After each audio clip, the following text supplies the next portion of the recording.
Hello and welcome to Tommy Talks TV, the place to be to build great love relationships. I'd like to start by saying a very big thank you. Thank you for all your likes and your shares and your comments on Facebook, on Twitter, on Instagram, on YouTube. I really appreciate you because you're helping us spread the message further, faster. So thank you very much indeed. Now today I want to do something slightly different. Normally I would answer questions that come from viewers, but what I want to do is to actually speak about something that I've received several questions about. So essentially what it is this: how far is too far in a Christian relationship? Essentially, when people ask this question, what they're asking is this: when you're in a Christian relationship, with someone, how much can you do in terms of, getting close together, getting intimate with each another? How far can you go without actually sinning, right? So the truth of the matter is this: if you are still trying to push the boundaries of purity, you have already left the highway of holiness.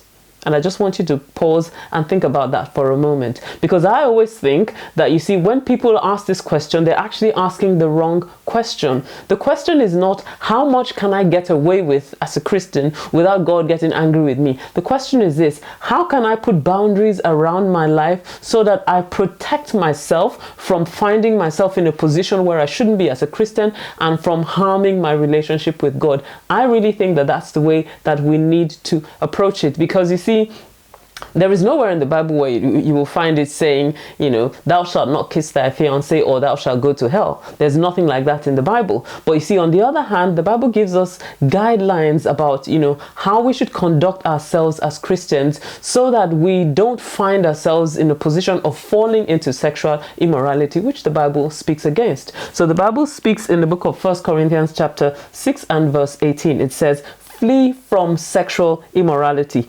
All other sins a person commits are outside the body, but whoever sins sexually sins against their own body." So it doesn't say negotiate with sexual immorality. It doesn't say see how far you can go without falling into sexual immorality. Instead, it says flee from it. In fact, there's a scripture that says flee from every appearance of evil. In other words, run from it. Stay as far away from it as possible.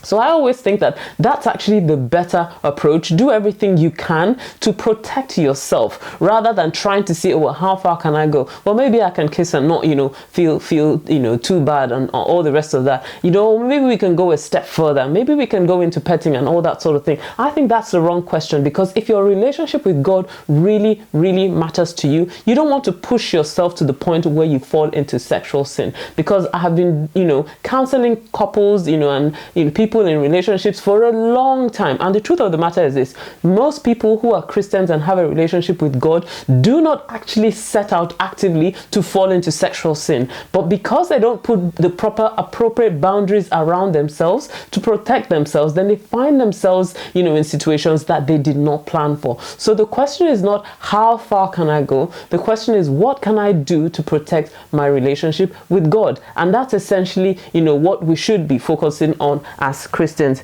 So one thing you need to realize is this: that you see, when you put boundaries around yourself, the boundaries that you put around yourself will help you. They will guide you towards the kind of relationship that you know in your heart that you should have as a Christian. As and they, even though sometimes people might think, well, your boundaries are too strict, but you see, when you put those boundaries around yourself, what that does is this: it safeguards your position. Because ultimately, I always feel that we always need to remember the scripture that says, even he who thinks he is standing should be careful so that he doesn't fall. So sometimes, people overestimate their self-control and they feel, oh, I can kiss or I can pet and, it does. I'm not going to run into trouble. But that is hardly ever the case. So, and I'd like to leave you, with one insight that I gathered from, the scripture. The Greek word for kiss is actually nashak, right? And that word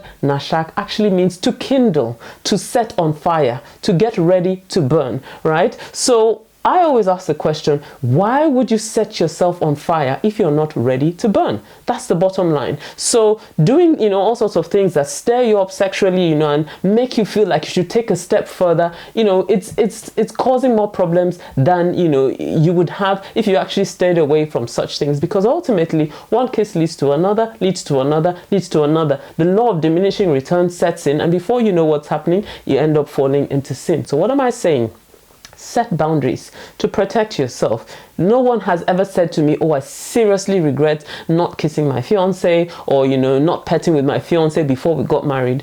But I have spoken to so many people who say, I seriously regret letting down my guard, and just allowing myself to get carried away emotionally. So essentially what I'm saying is this: protect your relationship with God. It is always worth it. Well, I hope this has helped you. If this has helped you, then please leave me a message on Facebook or on Twitter, on Instagram or YouTube. And if you've got a question you would like me to answer, then head on over to tommytalks.com/ask and I'll answer your question next time. See you next time. Bye-bye.